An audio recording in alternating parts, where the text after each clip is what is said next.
Acts 21 verses 1 through 36 tells the story of Paul leaving Ephesus and traveling throughout the Mediterranean and coming back to Jerusalem.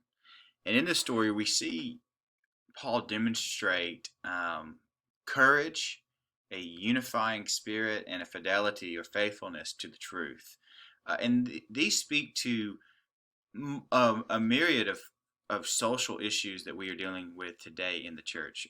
One, there's a prevalency of fear, disunity over countless different things are abounding, and there's a tendency or temptation to uh, compromise truth for the sake of unity. And this passage speaks powerfully to each of those. So the first section of this story is Paul being resolved in the Spirit to move towards Jerusalem. And we see a few prophecies, or a couple prophecies, one implied and one explicitly given by Agabus. And in this passage, in this section, I describe these what's happening here. It can be a little bit confusing at first, but ultimately, I think the conclusion is, and I think Darrell Bock has it right when he says the Spirit seems to have revealed what Paul would face. He's telling this is what's going to happen, and the warnings in both verse 4 and by his group are not the Spirit speaking, hey, do not go into Jerusalem, but it's those who are hearing what will happen to Paul, and out of their concern and their love for Paul, they are responding to him. But Paul knows that it's the will of the Lord.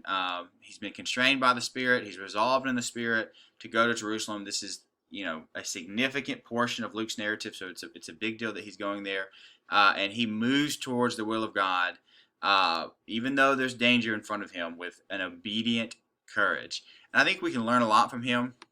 We can learn, one, that we need other people. We need the fellowship of other believers.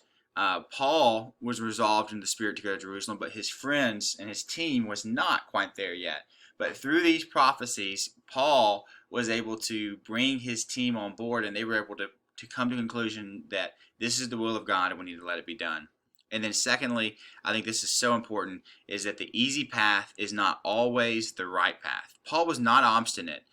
He's fled danger before and probably did it again in the future. But Paul knew at this moment it was the will of God for him to move towards this known danger. And he could not disobey. So we need to be people like Paul who do not idolize comfort, but we move towards difficult and at times dangerous situations because we're obeying the word of God. The narrow path of obedience is not an easy or comfortable path. So if we default to what's easy, there's going to be a point in time where we depart from the will of God. So where, ask your class in their parenting, in their marriages, in their work, where are they seeking the easy path rather than the will of God? Because oftentimes those are not the same path.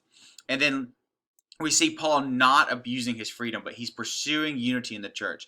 There's a situation that's going on between Paul and the Jerusalem church where there's potentially this misunderstanding, and we don't quite understand all the cultural issues and emotions that are at stake, but this had the opportunity to be very divisive in the early church.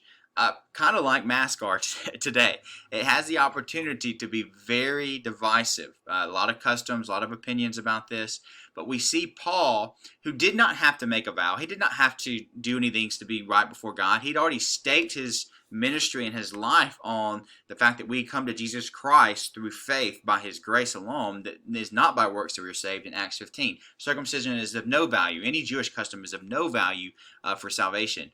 But Paul, in a cultural display of unity with the Jerusalem church, people who still practice some Jewish things by culture, even though it was a non-essential thing, he gave up some of his freedom so that he could have unity with the church.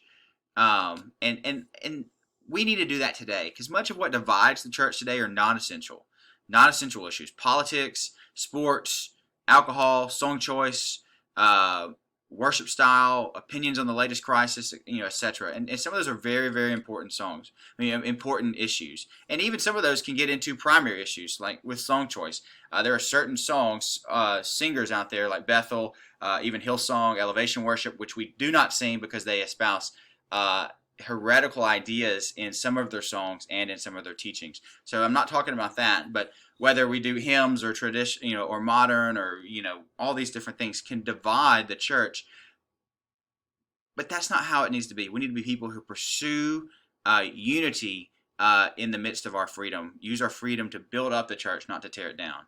Social media has totally inflamed this in the church today. So think about it. How are we pursuing unity? What is it that brings us into this fray of cultural division? Where do we contribute to division rather than unity? These are good questions to ask your class. Ask yourself. And then lastly, no matter how hard you try, the world still hates Jesus.